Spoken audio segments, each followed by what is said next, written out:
The visual aspects of candlestick charts reveal a lot more information based upon what each individual candlestick formation illustrates. For example, today's trading in the Dow was an indecisive trading day, did a doji type day. Additionally, it traded below it traded below the T line and came back up and closed above the T line, telling us we're still in a uptrend as long as it closes above the T line. The NASDAQ, as we can see, did kind of a bearish trend kicker to the downside, but closed back up above the 50. It doesn't show any strength yet, but it'll be important to see what they do tomorrow based upon the 50-day moving average. If it trades lower, with stochastics heading down after the bearish trend kicker signal, a bearish trend kicker signal is where they open it and close it up here. The next day they gap it down at the open or below of the previous day and go the opposite direction, telling us there should be some more force to the downside. But the fact that they close it above the 50-day moving average gives us a little bit of indication that there might be a support level here. Then when you add the factor that the transportation index traded higher today, still above the 3T line, let alone the T line, tells you they aren't bailing out of this market. They're just shifting funds from sector to sector. So that overall analysis gives us the fact that maybe the market isn't moving up, it's not moving down, still puts you in a situation where there's going to be some sectors acting strong while other sectors are acting weak.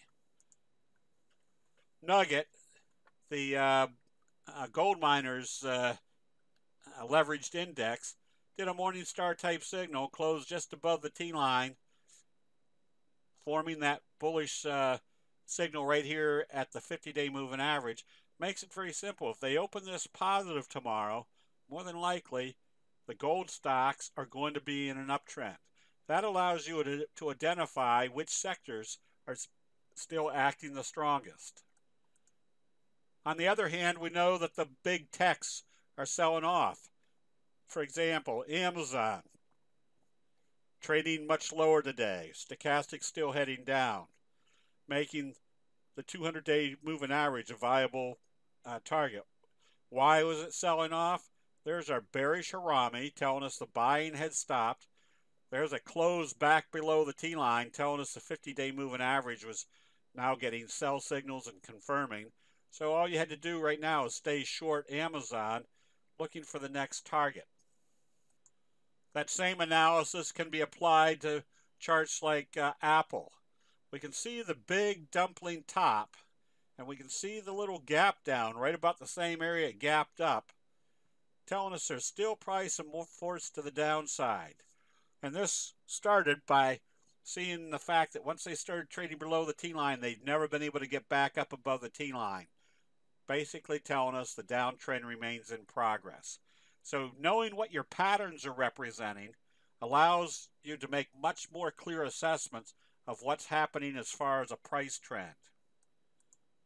The opposite of your dumpling top, obviously, is your fry pan bottom. And then notice in our recommendation on CRC, the fry pan bottom, J hook, Morningstar signals, support right on the 50, telling us wave 1 and wave 3 are going to be approximately the same. Now we're getting to that point where we're starting to see dojis about the same magnitude of wave 3 as we saw in wave 1. That gives us a little bit more alertness to get ready to take profits if we start seeing some selling after the dojis. That'll be it. We'll see you in the chat.